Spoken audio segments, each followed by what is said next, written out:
Assalamualaikum warahmatullahi wabarakatuh.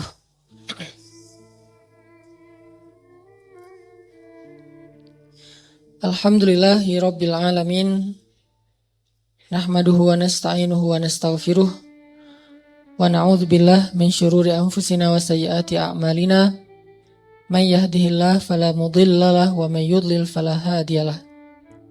Asyhadu an la ilaha illallah wahdahu la syarikalah. Lahul mulku wa lahul hamdu wa huwa ala kulli syai'in qadir. Wa asyhadu anna Muhammadan abduhu wa rasuluhu la nabiyya ba'dah. Allahumma salli wa sallim wa barik ala sayyidina wa habibina wa maulana Muhammadin wa ala alihi wa sahbihi ajma'in.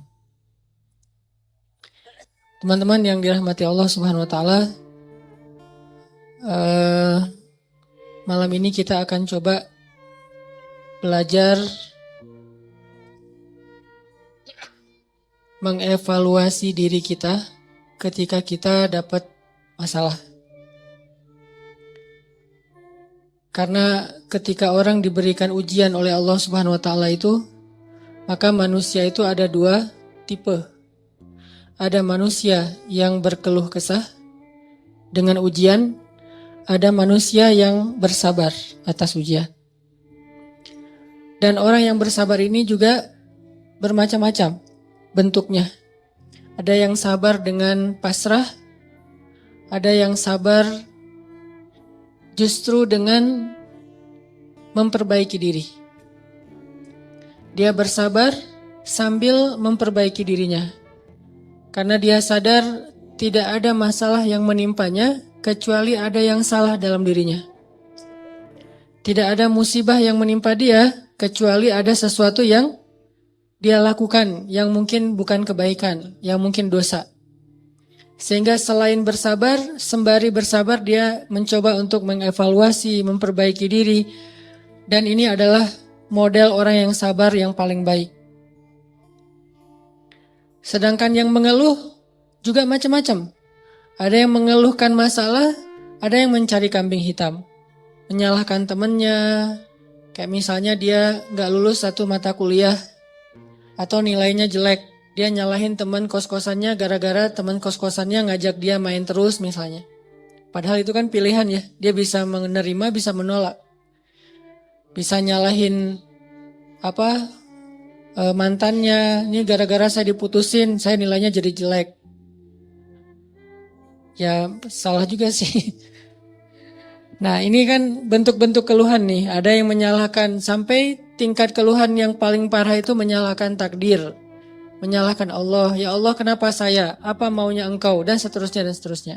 Nah malam ini kita akan bahas angle orang yang ketika diuji oleh Allah bersabar dan juga sambil bersabar dia mencoba untuk memperbaiki diri. Dan ini adalah cara yang paling baik dalam menyikapi suatu musibah atau masalah. Cara yang paling elegan dan cara yang paling bijak, cara yang paling disukai Allah ketika kita mendapatkan masalah itu justru kita mencari tahu apa salah kita. Walaupun masalahnya bukan dengan keadaan. Kalau menyalahkan keadaan kan susah. Masalahnya kadang dengan orang lain. Orang mencela kita, orang berkata-kata tidak baik kepada kita. Ya memang salah dia, tapi tidak akan menimpa ucapan itu kepada kita kecuali memang ada sesuatu yang terjadi dalam diri kita. Ada sesuatu dosa yang pernah kita lakukan. Nah ini namanya belajar bersabar sambil mengevaluasi diri. Bahasa fikihnya muhasabah diri. Menghitung-hitung apa kesalahan dalam diri kita. Kita akan bahas tentang ini. Gimana caranya kita menghadapi masalah, menghadapi satu musibah, menghadapi satu kejadian yang tidak enak dengan sabar tapi enggak sekedar pasif. Enggak sekedar mengatakan innalillah wa inna ilaihi rajiun. Enggak hanya sekedar mengatakan hasbiyallah wa ni'mal wakil. Enggak hanya sekedar merasa ini adalah cara Allah untuk menaikkan derajat saya. Kadang kalau hanya kegeeran kayak gini nih, kita jadi nggak pernah menjadi lebih baik. Kan ada orang ketika diuji oleh Allah, boleh sih merasa bahwa oh ini cara Allah menaikkan derajat saya. Tapi kalau hanya kayak gini doang, rasa-rasanya kita terlalu kegeeran. Dan kalau terlalu kegeeran, kita nggak punya dorongan untuk memperbaiki diri. Kalau saya lebih suka angle-nya, kalau orang lain yang kena musibah, kita bilang itu untuk mengangkat derajat dia. Kalau kita yang kena musibah, kita bilang ini karena dosa-dosa saya. Angle kayak gitu tuh lebih enak, lebih produktif. Daripada dibalik, giliran kita yang kena musibah, kita bilang emang Allah tuh pengen ngangkat derajat saya, makanya dikasih musibah. Agak GR ya. Giliran orang lain kena musibah, lo sih banyak dosa. Nah ini nih, sering ada judgement kalau orang lain. Coba dibalik, judgementnya ke diri sendiri, ke orang lain tuh husnuzon. Ini lebih enak nih, makanya hadis-hadis penyebab terjadinya musibah itu kan banyak. Coba kita pilih beberapa hadis, satu kita berikan untuk menilai orang lain, yang lain kita ambil untuk menilai diri kita. Nah ini beda nih standarnya. Kayak tadi, kalau orang lain yang kena musibah, kita husnuzon, Allah lagi pengen dekat sama dia. Kita husnuzon, Allah pengen menggugurkan dosa-dosa dia. Kita husnuzon, Allah pengen mengangkat derajat dia. Kita husnuzon, emang orang yang paling dicintai Allah itu biasanya dikasih banyak ujian. Gitu husnuzonnya. Kalau orang lain yang kena masalah atau musibah. Jangan, tuh kan, saya bilang juga apa, tuh gara-gara dia dulu zalim sama saya, sekarang dibalas sama Allah. Jangan gitu. Jangan kegeeran bahwa itu kayak karma ya. Gara-gara dia pernah nyakitin kita, sekarang dibalas sama Allah. Belum tentu juga kayak gitu. Kegeeran-kegeeran kita tuh kadang-kadang bikin kita jadi nggak pernah belajar. Merasa udah baik, walaupun dalam kondisi yang paling sulit juga merasa udah baik. Begitu dikasih musibah, wah Allah kangen sama saya nih. Harusnya ke orang lain kayak gitu tuh. Begitu dikasih musibah, wah Allah pengen menghapus dosa-dosa saya. Bagus, nggak salah. Cuman kalau keseringan, ini namanya GR. Nggak tahu proporsional nggak kalau kayak gini terus. Harusnya jangan hanya ini, diutuhkan juga dengan satu angle lain, yaitu angle, oh saya ada salah, oh saya ada dosa, oh saya ada yang keliru. Makanya datang musibah itu tidak akan terjadi musibah kepada saya kecuali karena kesalahan saya sendiri. Kan hadis qudsinya kayak gitu. Hadis qudsi kalimat, salah satu dari kalimat hadis qudsi yang panjang, hadisnya tuh panjang banget, 1 halaman. Salah satu kalimatnya tuh Allah bilang, hadis qudsi itu kan Allah yang ngomong ya. Cuman captionnya dari Nabi. Gagasannya dari Allah, captionnya dari Nabi. Kalau Quran, gagasan dan captionnya dari Allah. Kalau hadis, gagasan dan captionnya tuh dari Nabi. Nah Allah bilang, kalau kalian dapat masalah, kalau kalian dapat nikmat, janganlah kalian memuji kecuali aku. Kalau kalian mendapatkan musibah, janganlah kalian menyalahkan kecuali diri kalian sendiri. Jadi kalau kita dapat nikmat, jangan muji diri. Gua emang ya gini lah. Kita sering kalau ke diri itu yang enak-enak aja diambil. Kalau misalnya orang lain, itu mah kebetulan doang misalnya. Kalau giliran kita, ya ini memang saya memang kayak gini orangnya. Bukan sombong ya gitu. Nah ini artinya kita terlalu sering kegeeran. Kalau kita dapat nikmat, yang dipuji adalah Allah. Makanya kalimat kalimat yang paling Allah suka itu Alhamdulillah.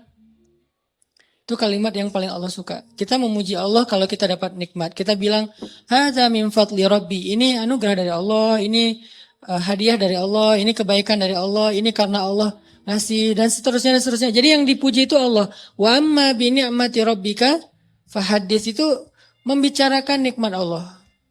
Bukan membicarakan kehebatan diri kita.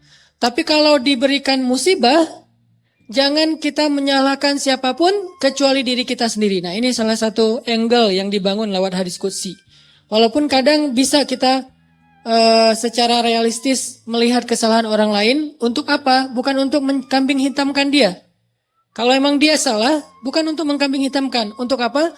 Untuk menghindar, untuk waspada, jangan sampai kita jadi korban dia lagi untuk kesekian kalinya. Kayak ada orang yang zalim. Gara-gara kezaliman dia akhirnya kita kena batunya nih. Ada orang yang dalam satu tim misalnya nggak jujur. Akhirnya kita kehilangan satu proyek. Satu usaha kita tuh bangkrut gara-gara dia nggak jujur. Memang dia yang salah. Salah satu yang salah itu adalah dia. Dan kita akui bahwa itu kesalahan dia, tapi bukan untuk mengkambing hitamkan dia. Kalau enggak karena kamu tuh enggak ada masalah ini. Enggak, dia bukan satu-satunya, salah satunya. Karena kalau kita enggak punya dosa, mungkin kesalahan dia hanya akan menimpa dia saja. Tapi karena kita juga punya dosa, akhirnya kesalahan dia juga menimpa kita. Tapi Ustadz, ada yang hadis mengatakan, kalau di dalam satu masyarakat ada orang yang berbuat dosa, nanti Allah akan timbakan musibah yang kena bukan cuma dia, sampai tetangganya juga kena. Itu kenapa bisa gitu? Dosa tetangganya apa? Dosa tetangganya membiarkan kemungkaran terjadi. Kesalahan masyarakatnya adalah membiarkan dosa itu tanpa ada orang yang mau memperbaikinya. Itu kesalahan masyarakat. Jadi pesan moral dalam hadis itu bukan orang yang gak salah terus kena juga, bukan. Orang yang gak salah itu kena gara-gara mereka membiarkan kemungkaran itu terjadi. Kalau ada usaha dakwah, Allah gak akan menimpakan. Kalau ada nabi, kalau ada dai, kalau ada ulama yang berdakwah untuk mencegah kemungkaran di situ, maka Allah tidak akan menimpakan musibah itu kepada mereka. Kenapa? Masih ada dai. Sebagaimana Nabi Lut, ketika Nabi Lut masih berdakwah, Allah gak akan hancurkan gunung di Sodom. Allah suruh dulu Lut keluar, baru dihancurkan. Kenapa? Karena masih ada yang berdakwah. Kalau Nabi Lut tidak berdakwah, walaupun di dalam negeri itu ada orang soleh hidup sendiri dan tidak mau berdakwah, maka Allah akan menimpakan musibah dan mengenai orang soleh. Kenapa orang soleh kok kena padahal dia nggak berdosa? Dosa dia adalah membiarkan kemungkaran. Dosa dia adalah membiarkan kebatilan, tidak berbuat apa-apa. Jadi kita bersyukur juga ada ulama-ulama yang bersuara untuk kemungkaran. Itu salah satu alasan mungkin Allah masih menahan musibah atas negeri kita. Kalau mereka tidak menyuarakan kebenaran dan mencegah kemungkaran, mungkin dari dulu kita udah kena musibah-musibah yang besar. Kalaupun ada musibah-musibah kecil, ini mungkin lebih kepada hikmah yang lain. Bukan hikmah karena Allah pengen mengazab bangsa Indonesia. Jadi teman-teman, coba kita perbaiki angle berpikir.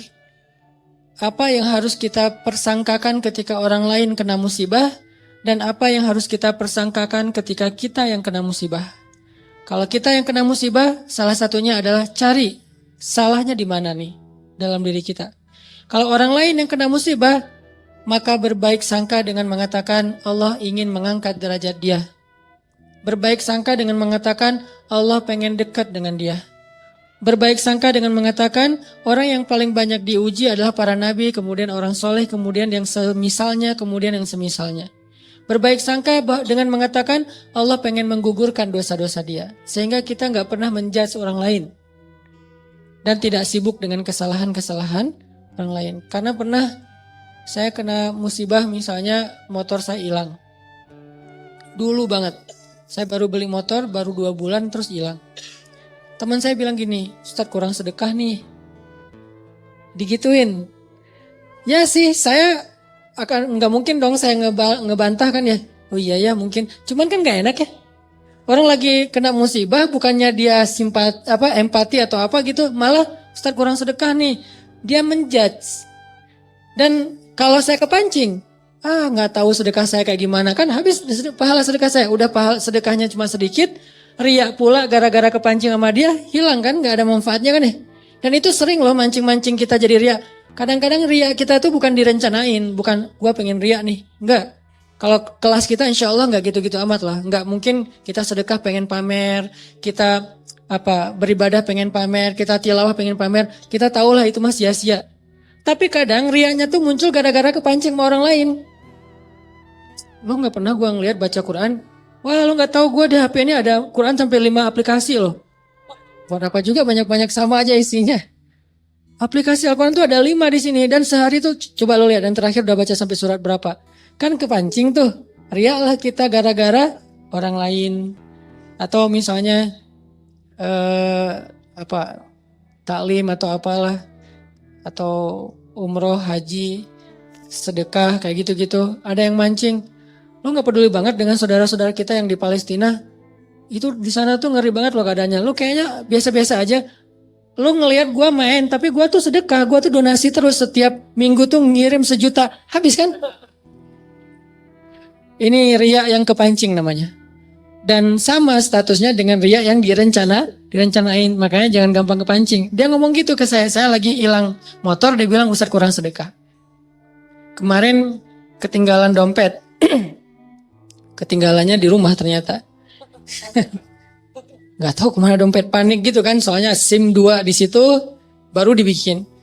Udah gitu kartu ATM gitu, terus ada foto anak. Alhamdulillahnya gak ada duit.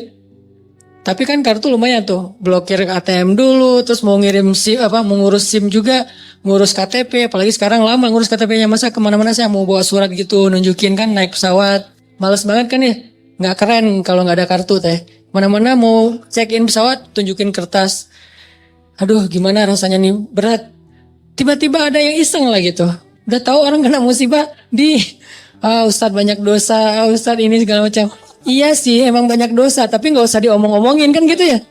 Jadi malah karena kita juga udah muhasabah diri lah, ketika kita dapat musibah kita langsung introspeksi diri, gak perlu digitu-gituin. Kadang kita ke orang lain tuh gitu teman-teman. Dia mungkin udah sadar, atau gak usah orang lain, keluarga sendiri, pasangan kayak gitu juga. Oh kayaknya kamu tadi gara-gara kamu tadi ngomongin dia, makanya jangan digituin. Udah aja bab ngomongin orang lain, itu bab yang berbeda. Jangan dikait-kaitkan sehingga kita menjudge orang lain kena musibah gara-gara dosa yang baru saja dia lakukan. Ini kurang bijak.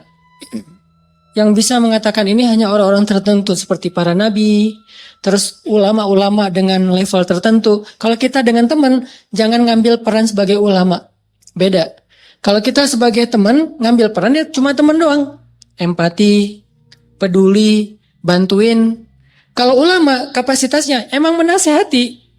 Ulama itu kapasitasnya emang mengeluarkan fatwa. Bahkan menjudge, itu hak ulama menjudge. Karena ulama itu sama kayak hakim. Tugas hakim itu adalah menghakim. Menyampaikan hukum halal haram, hak batil dan seterusnya. Tapi kita kalau ke teman beda sama ulama. Kalau ulama kayak gitu maklumi, emang tugas ulama kayak gitu. Kalau kita mengambil peran ulama ini gak bisa dimaklumi. Ini agak blunder. Agak offset nih kalau menurut saya. Jadi kalau teman-teman ngedengar ada ustadz-ustadz yang di sosial media berfatwa, itu emang tugas mereka. Jangan dijudge juga, nih ustadz ini kurang bijak. Emang gitu. Kalau kita yang kayak gitu, yang namanya kurang bijak. Kalau ulama kayak gitu, bijak itu. Karena kalau ulama diam, lalu di mana amar ma'ruf nahi mungkar?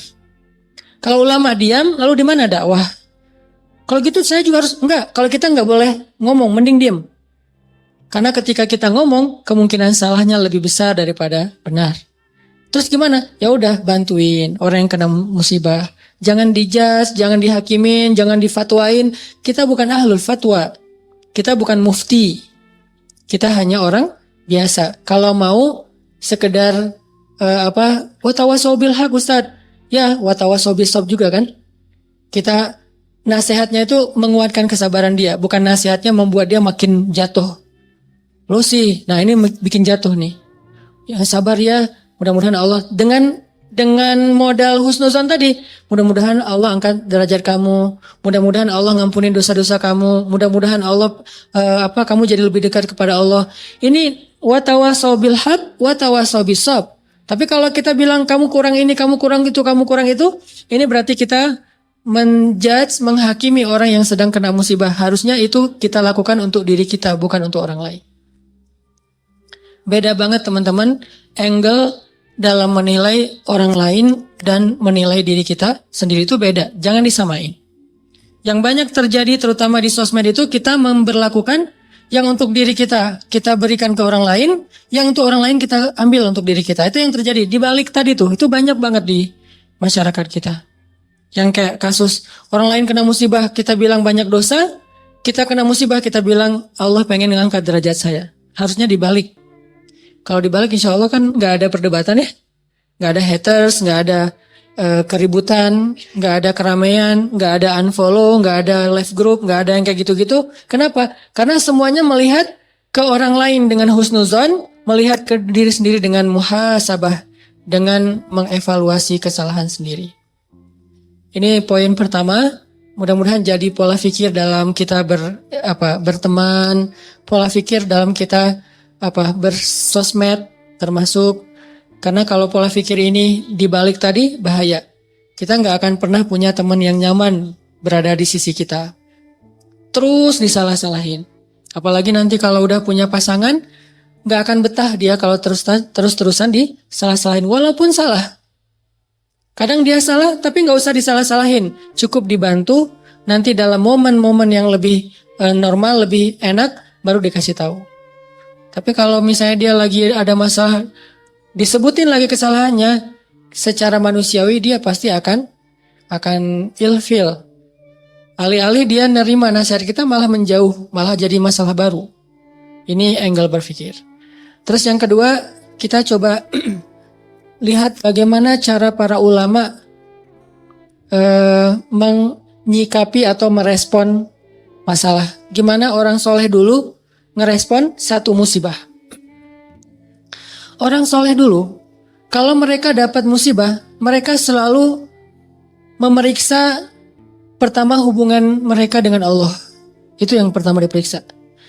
Karena nggak mungkin ada musibah kecuali karena ada masalah antara kita dengan Allah. Kalau hubungan kita dengan Allah itu, hidup kita tuh bakalan mudah banget teman-teman. Tapi begitu ada kerenggangan antara kita dengan Allah, ada gap antara kita dengan Allah, ada kayak kerusakan hubungan kita dengan Allah, pasti jadinya tuh musibah, pasti jadinya tuh masalah. Saya teringat kisah di zaman Umar bin Abdul Aziz. Tahu Umar bin Abdul Aziz? Umar bin Abdul Aziz itu pemimpin yang dikenal dengan julukan Khulafaur Rasyidin yang kelima. Jadi ada 6 Khulafaur Rasyidin. 4 terkenal ya, Abu Bakar, Umar, Utsman, Ali. Yang kelimanya tuh Umar bin Abdul Aziz, dan yang keenamnya itu Nuruddin Zinki, gurunya Salahuddin Al-Ayyubi. Jadi ada 6 Khulafaur Rasyidin, khalifah yang dikenal dengan khalifah paling adil sepanjang sejarah. Padahal banyak khalifah-khalifah yang keren loh dalam Islam. Ada Harun Ar-Rasyid, ada Khalifah Al-Ma'mun, ada Khalifah Muhammad Al-Fatih, ada Salahuddin Al-Ayyubi, ada Saifuddin Qutuz. Ada banyak nama-nama besar dalam sejarah Islam, tapi mereka nggak dapat gelar Khulafaur Rasyidin. Berarti orang yang dapat gelar Khulafaur Rasyidin ini kan ideal banget ya, keren banget nih. Walaupun kita belum tahu cerita detailnya. Salah satu di antara 6 Khulafaur Rasyidin, ada yang kelima namanya Umar bin Abdul Aziz. Kalau nggak salah cucu apa cicitnya Umar bin Khattab. Nah, di masa Umar bin Abdul Aziz ada seorang gembala, ada seorang yang punya banyak ternak, datang kepada Umar bin Abdul Aziz bilang gini, "Ya Amirul Mukminin, kenapa ya sejak Anda naik jadi khalifah, ada kejadian aneh di tempat gembala-gembala ternak kami?" Umar nanya, "Kejadian aneh apa?" "Ya, kejadiannya aneh, soalnya dulu tuh yang namanya serigala sama domba itu pasti kan musuhan ya. Serigala tuh kan selalu meneror ya, menikung. Serigala itu selalu berburu domba. Jadi domba itu makanan serigala tuh. Tapi sejak Umar bin Abdul Aziz jadi khalifah, sekarang serigala itu adalah penggembalanya domba, ngawal domba. Jadi serigala yang ada di gunung turun untuk mengawal domba. Gimana ngawalnya? Kan saya pernah posting tuh yang di New Zealand. Gimana seekor anjing dilatih untuk menggembalai domba. Domba dibawa ke padang rumput, nanti sore dibawa pulang lagi ke kandangnya. Bukan lagi tugas penggembala, dilakukan oleh para serigala. Bayangin, pemangsa yang selama ini selalu memangsa serigala secara diam-diam, sekarang malah mengawal serigala ke tempat padang rumput, dan sore hari mengawal mengawal domba pulang lagi ke kandangnya. Apa yang terjadi ya Amirul Mukminin? Serigala sekarang malah menggembalai domba. Apa kata Umar bin Abdul Aziz? Kami adalah kaum yang selalu memperbaiki hubungan dengan Allah, maka Allah memperbaiki hubungan antara kita dengan makhluk. Kami adalah kaum yang memperbaiki hubungan dengan Allah, maka Allah pun memperbaiki hubungan antara domba dengan serigala. Bayangin, musuh bebuyutan bisa baik hubungannya oleh Allah Subhanahu wa taala. Ala kulli syai'in qadir. Apalagi cuma calon mertua yang pernah nolak kita, biasa banget itu, gampang. Ini serigala loh, yang makan domba, bisa jadi pengawal domba. Apalagi cuma nolak, nggak dimakan kan? Nggak diapa-apain, nggak sampai disakitin, nggak sampai dirampas, nggak sampai dibegal. Kecuali calon mertuanya begal. gak diapa-apain. Nah apalagi yang masalah-masalah sepele dengan pasangan, dengan temen, dengan apa, masalah rezeki. Jadi kalau kita punya masalah kayak kita lagi punya bisnis sama teman-teman nih berlima.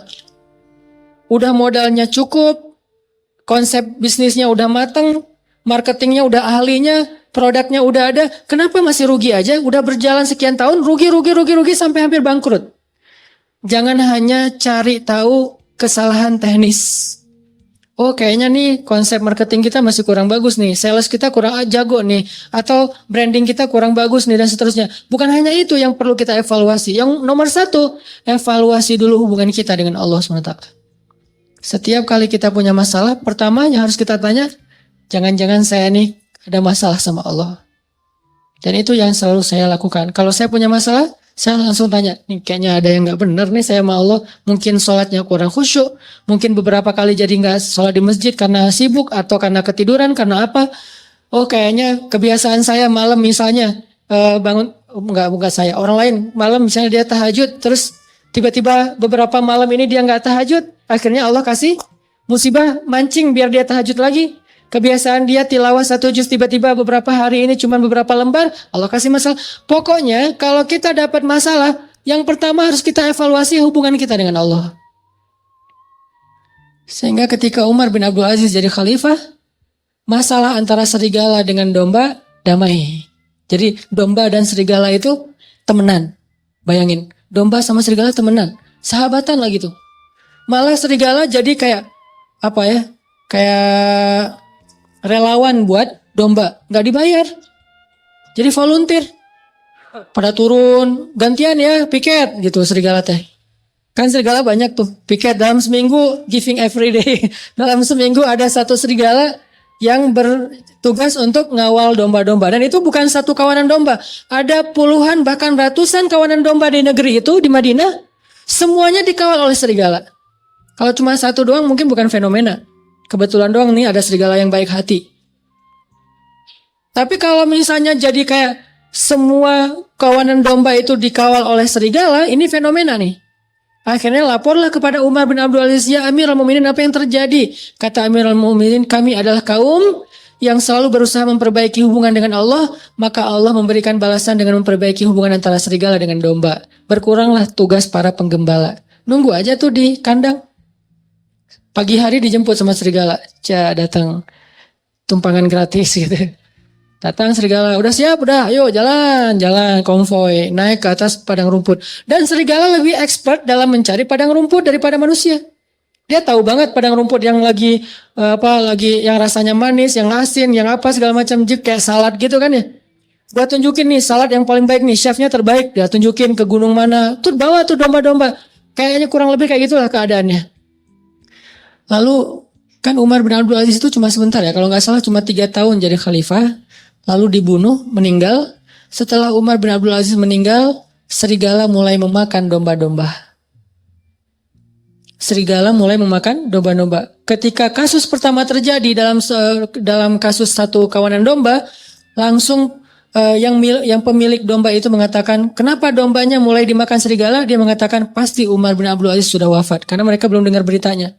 Pasti Umar bin Abdul Aziz sudah wafat. Makanya serigala mulai galak lagi dan makan domba. Galak. Akhirnya mereka pun cari tahu, benarkah Umar bin Abdul Aziz wafat atau dia turun tahta? Ternyata ketika mereka cari tahu, mereka dengar berita, benar Umar bin Abdul Aziz telah wafat. Sehingga orang-orang tidak punya lagi orang soleh yang memimpin. Akhirnya Allah putuskanlah silaturahim antara serigala dengan domba. Dan ini kisah nyata. Saking solehnya Umar bin Abdul Aziz. Makanya layak disebut khulafaur rasyidin. Tingkat kesolehannya itu sampai bisa mempersaudarakan antara domba sama serigala. Kita kucing sama tikus saja gak bisa. Bayangin kalau saking solehnya kita, kucing sama tikus duduk berdua gitu, makan keju apa segala macam. Tikus sama kucing. Kenapa? Suami yang soleh di rumah. Jadi bisa jadi seorang kakak sama adik itu gak akur. Bisa jadi suami istri gak akur. Mertua dengan menantu gak akur. Dan seterusnya. Teman dalam satu tim gak akur. Dan seterusnya. Itu penyebabnya kenapa? Hubungan kita dengan Allah kurang akur. Sehingga Allah tidak memperbaiki hubungan kita dengan manusia. Dengan makhluk. Jadi yang pertama kita evaluasi kalau kita punya masalah teman-teman, evaluasilah hubungan kita dengan Allah. Kalau kita merasa nggak punya dosa besar, minimal dosa kecil. Tapi kan dosa kecil tuh rata-rata nggak sadar Ustaz. Ya kalau nggak sadar ya nggak apa-apa. Nggak harus tahu, nggak harus sadar. Tapi kan kita bisa tetap istighfar. Walaupun kita nggak sadar berbuat dosa kecil, dan pastinya kita berbuat dosa kecil tapi kita nggak sadar. Tinggal istighfar. Oh berarti saya kurang banyak istighfar. Dan itu ajaib loh. Ajaib banget. Coba dawamin aja. Begitu ada masalah langsung perbaiki hubungan dengan Allah. Itu ajaib banget. Langsung Allah perbaiki hubungan kita dengan seseorang itu bertahap. Tapi ya bertahap cuman kelihatan tahapannya tuh. Nggak gitu-gitu aja. Ada progresnya. Pasti tuh. Saya ngalamin banget. Yang paling sederhana mungkin. Dan buat saya itu nggak nyaman juga kalau ada masalah dengan pasangan. Diam-diaman. Istighfar, sholat sunnah, minta ampun sama Allah, mulai lagi memperbaiki hubungan sama Allah. Itu bertahapnya dan tahapannya itu nggak lama, cepat banget diperbaikinya. Oh emang benar berarti sayanya yang menjauh dari Allah. Saya yang mutusin Allah sehingga Allah putuskan saya dengan makhluknya, dengan hambanya. Kan Allah yang membolak-balikan hati kan? Kalau Allah ambil hati seseorang dari kita, kita bisa apa? Kita punya dunia dan seisinya pun gak bisa ngebeli hati dia. Gak punya apa-apa. Kalau Allah kasih hatinya ke kita, dia akan memberikan semuanya untuk kita. Makanya perbaiki dulu hubungan kita dengan Allah. Itu yang paling berpengaruh dalam hidup kita. Dosa salah satunya. Kan saya sering bilang, ulama dulu tuh kalau mereka dapat masalah, mereka akan melihat dirinya sebagai pendosa. Masalah sekecil apapun, sampai gini masalahnya. Ternak mereka susunya berkurang aja, mereka istighfar. Biasanya susu setiap hari itu 1 ember, 1 timba. Hari ini kurang dari 1 ember. Kenapa susu ternak saya hari ini kurang dari 1 ember? Pasti saya punya dosa. Astagfirullahaladzim, astagfirullah. Gitu cara mereka menyelesaikan masalah. Sebelum mencari tahu, oh ternaknya kurang sehat atau apa, itu yang kesekian. Lagian itu butuh waktu. Kalau dengan Allah kan gak butuh waktu ya, cepat ya. Begitu kita dapat masalah, kan gak butuh waktu untuk mencari tahu apa ya masalah saya dengan Allah. Udah ketahuan langsung tuh. Ibadahnya mulai berkurang, kualitasnya atau kuantitasnya, atau dosanya nambah. Tinggal istighfar dan sholat sunnah. Wasta'inu bis sabri wassalah. Salah satunya dengan sholat. Jadi lebih cepat memperbaiki masalah kita dengan evaluasi hubungan kepada Allah daripada evaluasi teknis dalam masalah itu. Ulama itu kalau misalnya ada kejadian kecil aja, kayak misalnya atap rumahnya bocor, ini pasti karena saya banyak dosa, astagfirullahalazim. Lampu rumahnya mati, astagfirullahalazim. Apalagi telepon putus, astagfirullahalazim, belum bayar. Ini istighfar. Pokoknya masalah apa aja, istrinya ngambek, astagfirullahalazim. Masakan gak enak, astagfirullahalazim. Lupa naruh garam, kan dosa juga ya, dosa kecil. Artinya istighfar, perbaiki hubungan dengan Allah. Ini salah satu hal yang bisa kita evaluasi kalau kita lagi punya masalah. Yang kedua apa? Nah setelah masalah kita dengan Allah udah kita evaluasi, coba evaluasi lagi poin yang kedua tuh hubungan kita dengan orang tua. Karena ini juga sangat berpengaruh teman-teman dalam hidup kita.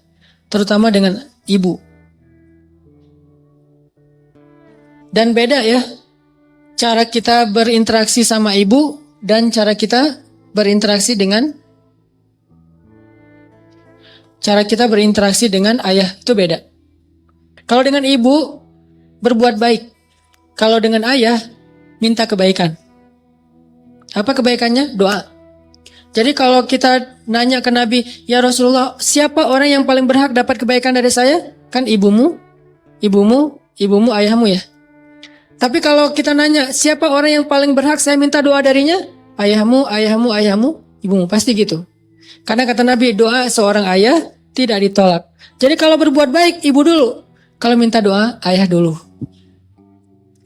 Jangan-jangan kita pas mau ikut ujian kemarin, lupa nelpon ayah untuk minta doa. Yang ditelepon ibu doang. Ayahnya cemburu. Saya gak penting buat dia. Nilai kita anjlok. Padahal kalau kita dapat kebaikan misalnya, nilainya bagus. Yang pertama dapat berita nilai kita bagus itu siapa? ibu kita, karena menyenangkan hati ibu dulu, baru ayah. Tapi sebelum ujian yang ditelepon, ayah dulu, baru ibu. Beda cara kita memperlakukan orang tua kita. Insya Allah bab ini kita akan bahas nanti setelah salat Isya. Tadi kita membahas tentang gimana cara kita menghadapi satu ujian atau satu masalah, sekecil apapun masalah itu. Bahkan sampai masalahnya kayak para ulama, atap rumahnya bocor, lampu, kalau dulu kan lampunya lampu minyak gitu ya, minyaknya habis, terus belum sempat beli atau nggak sanggup beli. Masalahnya ternaknya kurus-kurus atau susunya kurang kayak gitu-gitu. Apapun masalah yang dihadapi, hal pertama yang harus dievaluasi adalah hubungannya dengan Allah. Salah satu contohnya tadi di zaman Umar bin Abdul Aziz. Ketika Umar bin Abdul Aziz jadi khalifah, karena Umar bin Abdul Aziz ini selalu menjaga hubungan baik dengan Allah, maka Allah juga memperbaiki hubungan antara serigala dengan domba. Terjadi juga di zaman Umar bin Khattab. Ketika Umar bin Khattab jadi khalifah, terus orang Mesir tuh ngalamin musim kering, sampai gagal panen, air sungai Nil itu udah gak ngalir lagi ke ladang-ladang gandum mereka. Akhirnya Umar bin Khattab mengirim surat kepada gubernur Mesir. Waktu itu gubernur Mesirnya Amr bin As. Dikirim sama Umar suratnya. Dan isi surat itu adalah doa. Doa dari Umar bin Khattab, disuruh bacanya di Mesir. Begitu sampai di Mesir, Amr bin As membacakan doa ini. Isinya adalah Bismillahirrahmanirrahim. Ya Allah, berikanlah air hujan untuk bangsa Mesir, untuk rakyat Mesir. Baru doa itu selesai dibacakan, langsung mendung, langsung turun hujan. Ini keajaiban orang yang dekat hubungannya dengan Allah. Kalau ada masalah, cepat Allah perbaiki. Kenapa kita kalau doa nggak secepat Umar bin Khattab, nggak secepat Umar bin Abdul Aziz dan orang-orang soleh lainnya? Mungkin karena emang jarak kita dengan Allah itu emang sejauh solusi masalah kita. Itu berbanding lurus tuh. Makin dekat kita dengan Allah, makin dekat kita dengan solusi dan pertolongan. Makin jauh, ya makin lama. Aku tergantung gimana hambaku tuh. Fadhkuruni azkurkum washkuruli wala takfurun. In tansurullaha yansurkum. Banyak ayat-ayat kayak gitu timbal balik. Kalau kalian ingat aku ingat kalian. Wa aufu bi ahdi, ufi bi ahdikum. Tunaikan janji kalian kepada aku tunaikan janjiku kepada kalian. Apalagi? Tolong agama Allah, Allah akan tolong kalian. Kayak gitu-gitulah. Aku tergantung prasangka hambaku kepadaku dan seterusnya. Ini artinya coba evaluasi dulu gimana kedekatan kita dengan Allah. Apakah mulai merenggang? Apakah mulai agak flat? Apakah mulai garing? Kayak kita doa mulai garing, sholatnya garing, gak khusyuk lagi, gak ada rasa. Nah ini hal yang perlu kita evaluasi. Gak ada hubungannya usah dengan masalah, hubungan banget. Bukankah dunia ini milik Allah? Allah yang mempergilirkan segala sesuatu, Allah yang mengatur. Allah itu Rob. Rob itu artinya pemilik, pencipta, pemelihara, pengatur. Itu semuanya makna dari Rob atau rububiyah. Itu perbaiki pertama. Kedua, mungkin masalah kita itu karena hubungan kita dengan orang tua yang kurang baik. Kurang baiknya kadang bukan durhaka, tapi kurang peduli. Kurang baiknya mungkin kita gak pernah ngebentak orang tua, tapi gak pernah juga kita membahagiakan orang tua. Ya biasa-biasa aja lah gitu. Dengan orang tua itu ya sekedar status doang, bahwa itu ibu saya, itu ayah saya, tapi gak ada apa-apa. Bukan kesayangan, bukan prioritas, bukan yang kita agendain. Pokoknya seminggu sekali harus nelpon, kalau gak bisa datang. Kalau bisa datang harus datang. Setiap hari itu kita minimal ketemu ibu kita senyum, minimal kalau bisa mijat kakinya atau apa gitu. Nah karena hubungan kita dengan orang tua jadi agak sedikit plain, hambar, maka hidup kita juga jadi hambar. Terutama ibu. Dan juga mungkin kurangnya apa? Kurang banyak minta doa dari ayah. Padahal doa itu ajaib loh dalam kehidupan kita teman-teman. Ada banyak orang yang dia itu tiba-tiba menjadi orang pintar bukan karena dia cerdas, bukan karena ilmunya banyak, tapi karena doa orang-orang soleh, sehingga Allah kasih dia kecerdasan, Allah kasih dia ilmu, hafalan, melekat semuanya di dalam benak dan hatinya. Itu bisa banget dengan doa. Makanya dulu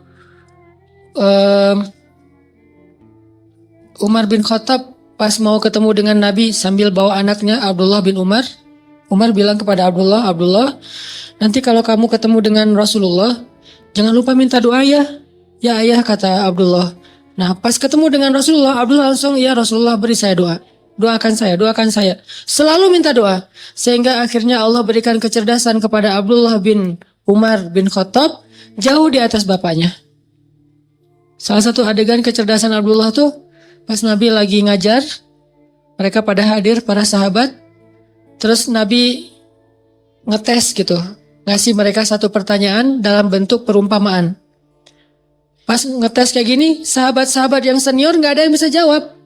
Abdullah bisa, tapi dia gak mau jawab, diem. Pas pulang Umar nanya, Abdullah, tadi kamu tahu gak jawabannya? Tahu, kenapa gak mau jawab? Aku tidak ingin mempermalukan orang-orang yang udah senior. Ini anak-anak SD loh, udah punya etika kayak gitu. Kenapa? Karena doa dari Rasulullah SAW. Abdullah ibnu Abbas, sahabat Nabi yang kalau ngafal Quran itu sekali dengar langsung hafal. Dan gak pernah lupa. Gak ada dalam cerita Abdullah ibnu Abbas tuh, saya lupa ayatnya di mana, itu gak ada. Saya lupa hadisnya, riwayat siapa, itu gak ada. Dia selalu ingat. Dan banyak banget ayat yang sahabat gak ngerti, dia ngerti. Sehingga ketika turun ayat, kalau gak salah di surat Al-Kahfi, tidak ada yang tahu makna dari ayat ini illa qalil, kecuali orang yang sedikit. Maka Nabi mengatakan salah satu di antara orang yang sedikit itu adalah Abdullah ibnu Abbas. Hanya sedikit orang yang mengerti ayat-ayat mutasyabihat di dalam Al-Quran sampai ke ta'wil. Ta'wil itu apa di balik ayat, itu cuma sedikit. Jadi Abdullah bin Abbas itu ya, di kalangan sahabat itu mirip kayak Nabi Khidir di antara Nabi Musa. Dia tahu namanya hikmah. Yang orang gak tahu dia tahu. Ini Abdullah ibnu Abbas. Seperti Nabi Khidir di antara Nabi Musa dan Nabi Yusha. Kenapa? Karena doa Rasulullah SAW. Ketika dia lagi boncengan sama Nabi, Nabi ngedoain Allahumma faqihu fiddin wa alimhu ta'wil. Ya Allah, fahamkan dia halal dan haram dan ajarkan dia Al-Quran. Jadilah sejak saat itu Abdullah bin Abbas mengatakan, hati saya menjadi sejuk dan tidak pernah lagi lupa dengan apa yang pernah saya dengar. Gak pernah lupa. Doa. Siapa lagi yang didoain dan punya keajaiban dalam hidupnya? Hasan al-Basri. Doanya Umar bin Khattab. Umar ketika bertemu dengan Hasan al-Basri kecil, diusap kepalanya terus didoain, Allahumma faqihu fiddin wa habibhu ilan nas. Ya Allah, jadikan anak ini ngerti agama dan dicintai oleh setiap orang. Sehingga Hasan al-Basri itu terkenal sebagai ulama, gak ada hatersnya. Kan soleh-soleh orang tetap kadang-kadang ada hatersnya ya, yang gak suka, yang apa. Tapi Hasan al-Basri gak ada hatersnya. Sampai orang yang memusuhi beliau juga cinta sama beliau. Gak senang dengan fatwa beliau, tapi ketemu orangnya tuh jatuh hati kepada beliau. Ini Hasan al-Basri. Dan ini saya biasakan doain anak saya. Kalau saya lagi ngusap kepala anak saya doakan, ya Allah, Allahumma faqihu fiddin wa habibhu ilan nas. Saya coba hafal beberapa doa yang ajaib di zaman sahabat, terus dipraktekkan ke anak. Kenapa? Doa seorang ayah tidak ditolak. Itu modal kita teman-teman. Doa ayah itu, doa ul walid la yurad. Doa seorang ayah itu gak akan ditolak oleh Allah. Dan itu modal hidup kita tuh. Kalau kita masih punya ayah, jangan sia-siakan. Kalau ibu, pintu surga. Jadi bisa dibilang pintu surganya adalah ibu dan kuncinya adalah ayah. Ada masalah sedikit, telepon ayah kita, ya doain aku. Ada masalah sedikit, senangin hati ibu kita, beli apa gitu, hadiah kan tahadu tahabu kan, saling berhadiahlah supaya kalian saling mencintai. Ibu tuh dikasih hadiah, kalau ayah minta doa. Ayah gak terlalu berharap hadiah lah dari anaknya. Beda karakter nih. Ini cara kita berbakti kepada mereka, supaya Allah perbaiki urusan kita. Ada masalah dalam sekolah, ada masalah dalam pertemanan, ada masalah rumah tangga, masalah pekerjaan, telepon ayah, ya doain saya. Pertanyaan besarnya adalah gimana kalau orang tua kita sudah wafat? Berarti kita kehilangan satu kesempatan untuk mendapatkan keajaiban dalam hidup. Kalau berbuat baik tetap bisa, tapi meminta doa kan udah gak bisa ya. Kepada orang yang sudah meninggal Kecuali Rasulullah yang boleh. Kalau selain Rasulullah menurut jumhur ulama udah gak bisa, terputus. Tapi kalau berbuat baik bisa kirim Al-Fatihah, doain mereka, ziarah kubur, apalagi sedekah dan diniatkan juga untuk mereka. Maka itu menurut sebagian besar ulama ngaruh. Sama kayak seorang sahabat nanya ke Rasul, ya Rasulullah, kalau saya bersedekah atas nama ibu saya apakah bisa? Bisa, kata Rasul. Bersedekah atas nama ibu, berarti dua yang pahalanya. Ibunya dapat pahala, dia yang bersedekah juga dapat pahala. Imam Nawawi itu mazhabnya Syafi'i loh, dan Indonesia itu mayoritasnya Syafi'i. Imam Nawawi mengatakan sedekah seorang anak, amal soleh seorang anak yang dia niatkan untuk orang tuanya itu sampai untuk orang tuanya, sehingga orang tuanya dapat pahala, dia dapat pahala. Itu cara kita berbakti kepada ibu bapak kita kalau keduanya sudah wafat. Berbuat baik kepada orang yang dicintainya. Kayak misalnya Nabi Muhammad tuh berbuat baik kepada teman-teman Khadijah. Kenapa? Karena pengen berbuat baik kepada Khadijah, tapi Khadijah sudah wafat. Caranya gimana? Ya udah, berbuat baiklah kepada sahabat-sahabat Khadijah gitu. Jadi kalau orang tua kita udah wafat, saudara kita wafat, atau pasangan kita wafat, cara kita berbuat baik kepada mereka adalah selain doa, beramal soleh dengan niat kepada mereka, salah satunya adalah berbuat baiklah kepada orang-orang yang mereka cintai semasa hidupnya. Siapa yang dicintai ayah kita? Teman-temannya, cinta dalam makna persahabatan ya, teman-temannya, keluarganya, ibu kita juga kayak gitu, pasangan kita juga kayak gitu, berbuat baik kepada dia. Insya Allah kalau kayak gitu berarti kita telah berbuat baik kepada almarhum. Walaupun kata orang itu nggak ada istilah almarhum, ya nggak masalah lah, istilah doang ya, kepada almarhum. Terus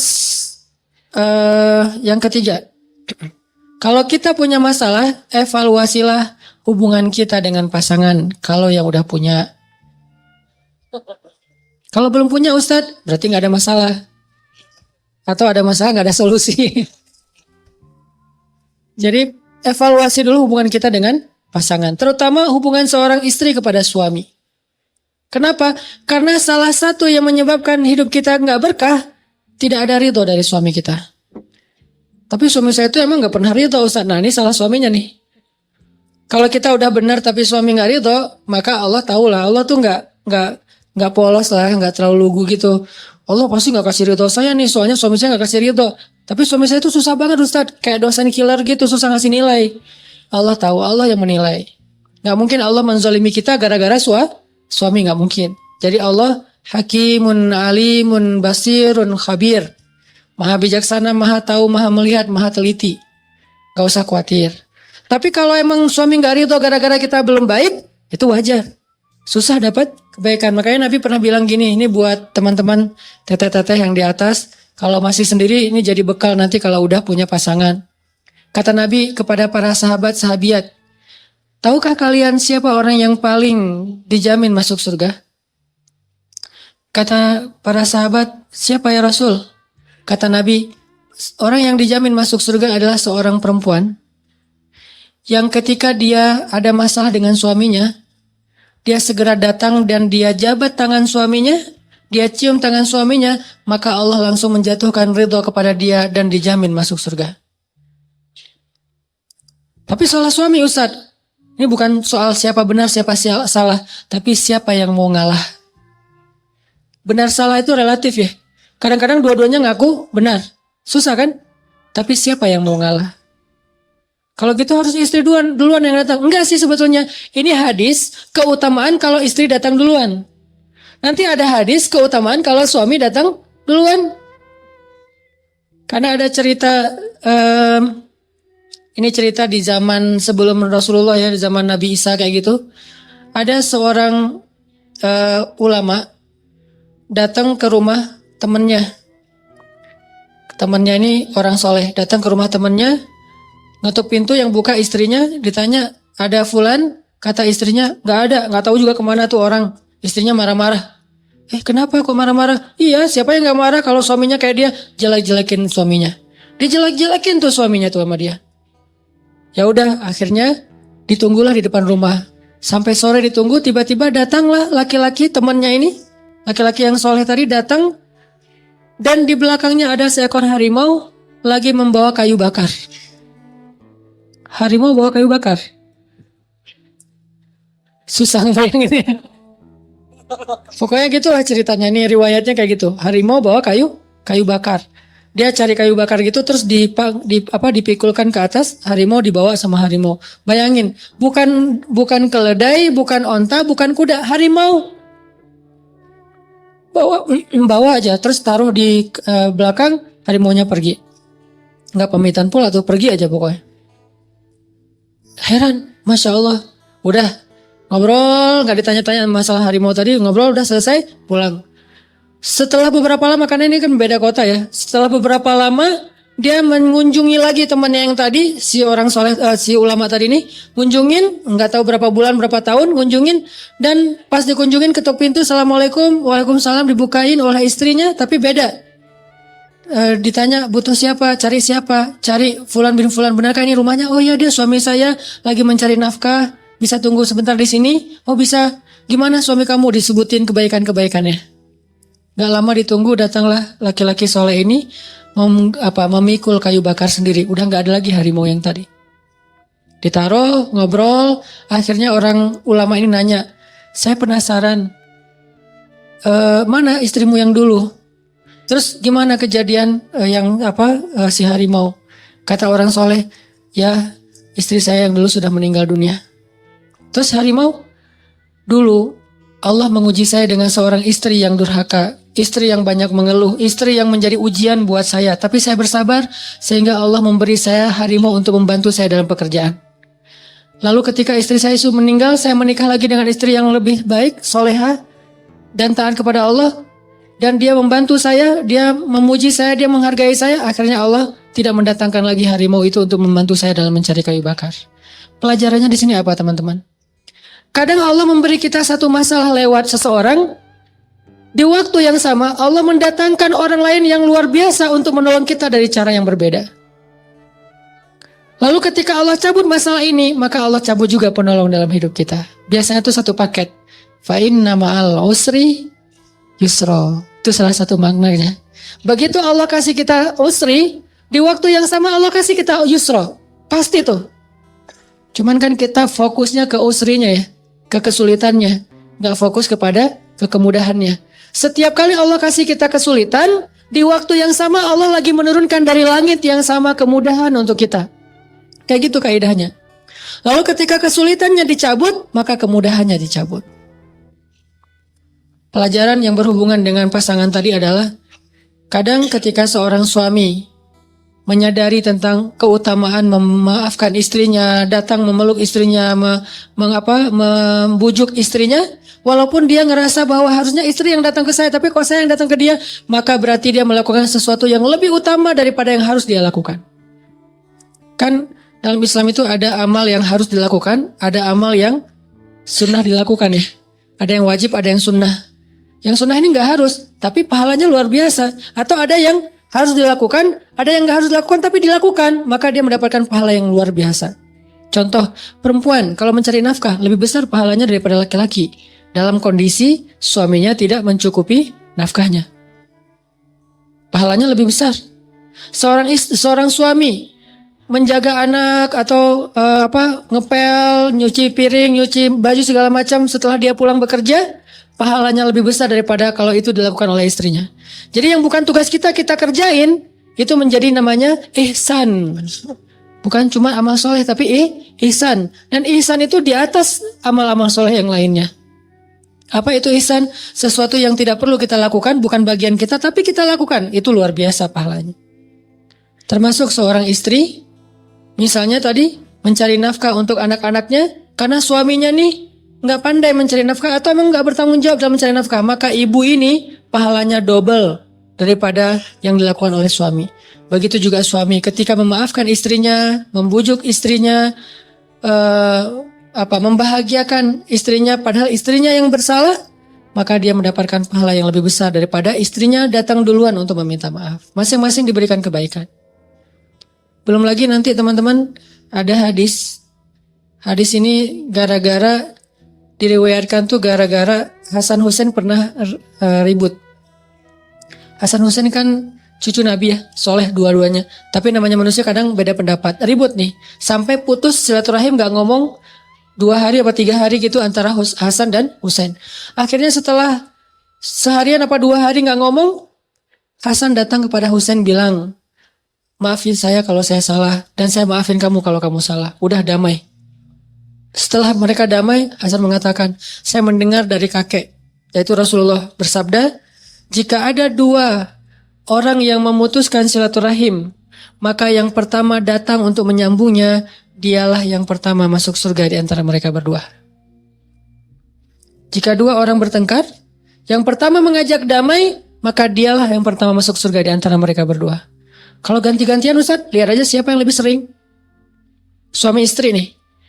Kan suka ada masalah, kadang sebulan sekali ada masalah, kadang seminggu sekali ada masalah, kadang setiap hari ada masalah, ada musim masalah, setiap hari masalah. Karena ada musim-musimnya nih. Musim lagi nyaman, wah setiap hari tuh ada kejutan, ada hal-hal yang indah, ada musimnya nih. Nah, dalam banyak kasus, siapa yang paling sering datang duluan dan untuk berdamai? Maka di antara mereka berdua nanti bisa kelihatan di dunia, dialah orang yang duluan masuk surga.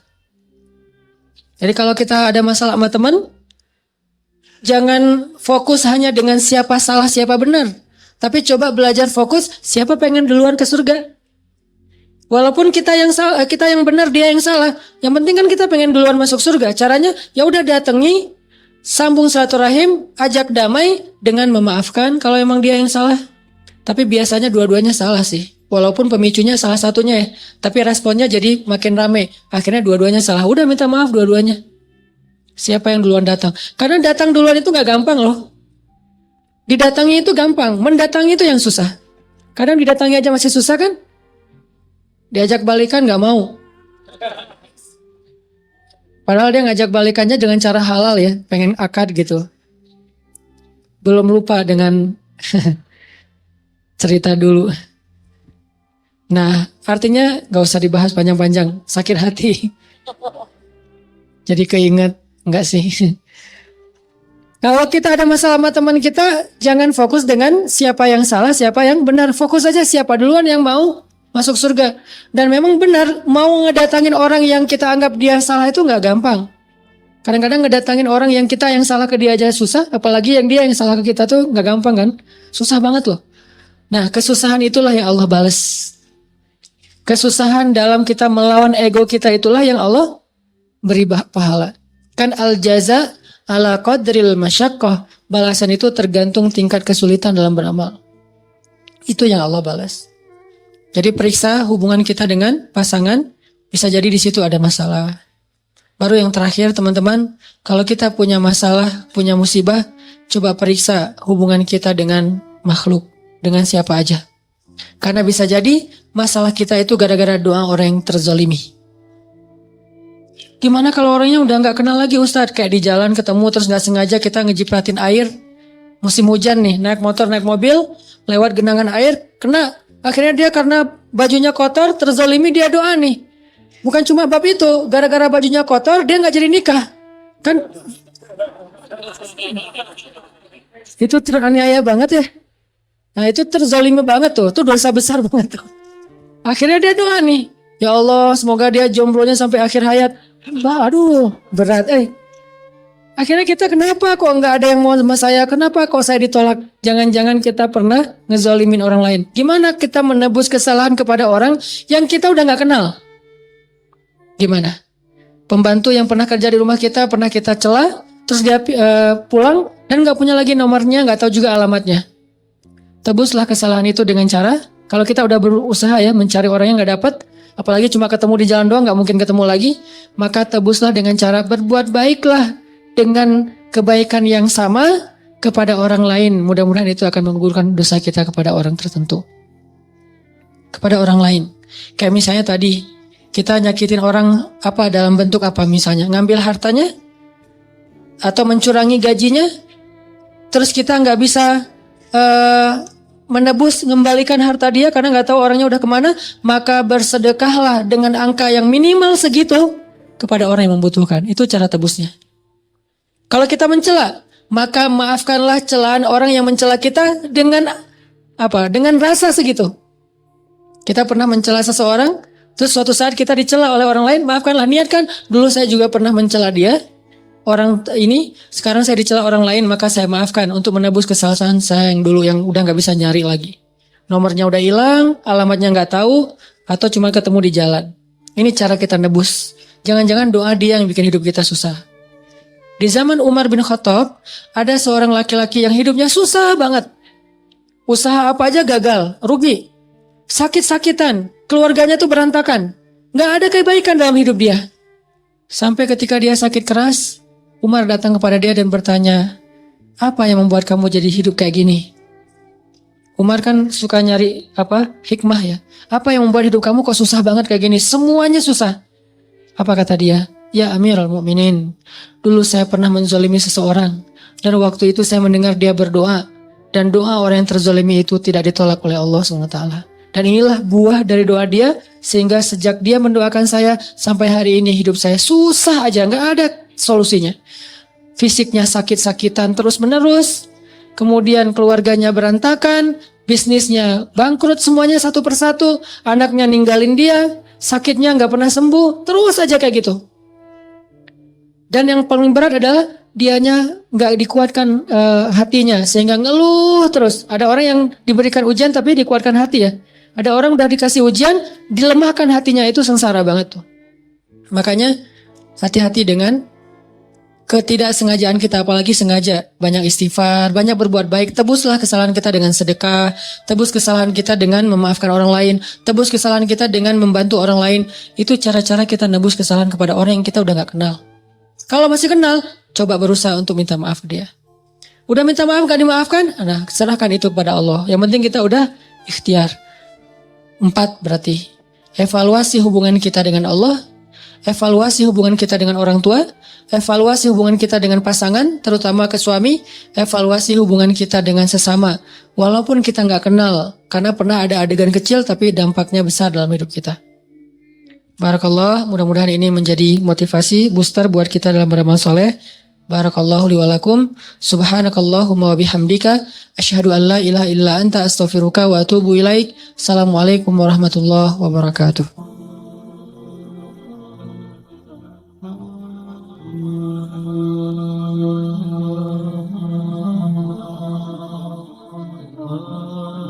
Orang gak bakalan kecewa kalau bersandar kepada Allah. Itu gak bakalan.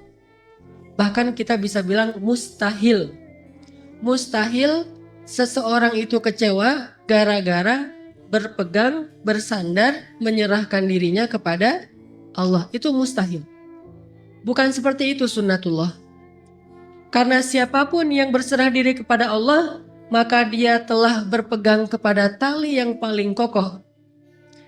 Wa man yuslim wajhahu ila Allah wa man yuslim wajhahu ila Allah wa huwa muhsin faqad istamsaka bil urwatil wuthqa wa ila Allah aqibatul umur.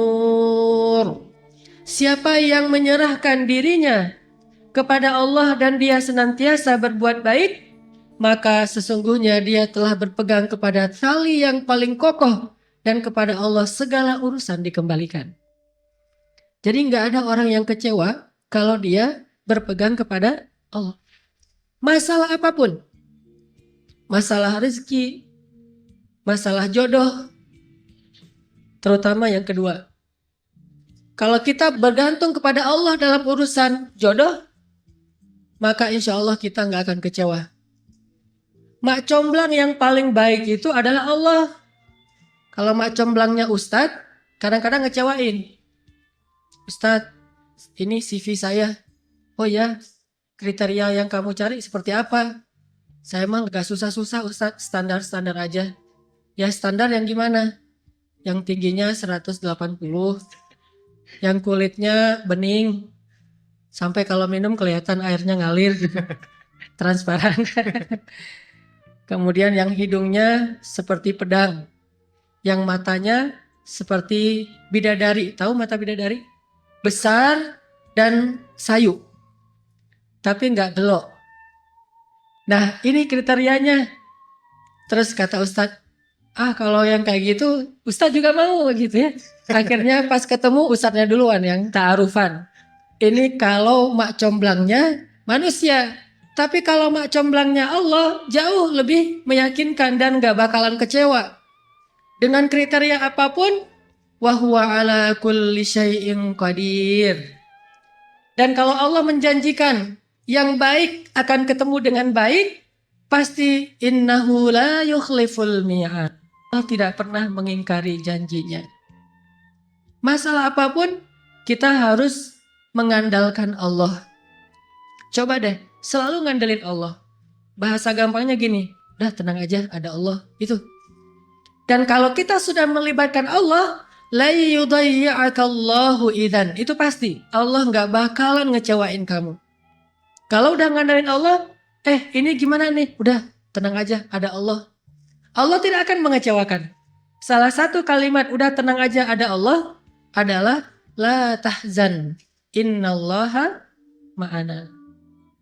Kalau kita ada teman lagi galau gitu, terus kita bilang, la tahzan innallaha ma'ana. Kalau bahasa kita, woles bro, tenang aja ada Allah. Santai bro, karena ada Allah. Itu bahasa Arabnya la tahzan innallaha ma'ana. Andalin Allah dalam masalah kita. Ada masalah apapun, serahin aja sama Allah. Bismillah, la haula wala quwata illa billah. Bahkan kadang-kadang hanya dengan berzikir la haula wala quwata illa billah, Allah kasih keajaiban yang luar biasa. Karena setelah seseorang bersandar kepada Allah, la yudayya'anallahu idzan. Pasti Allah nggak akan ngecewain. Pasti Allah nggak akan ngecewain.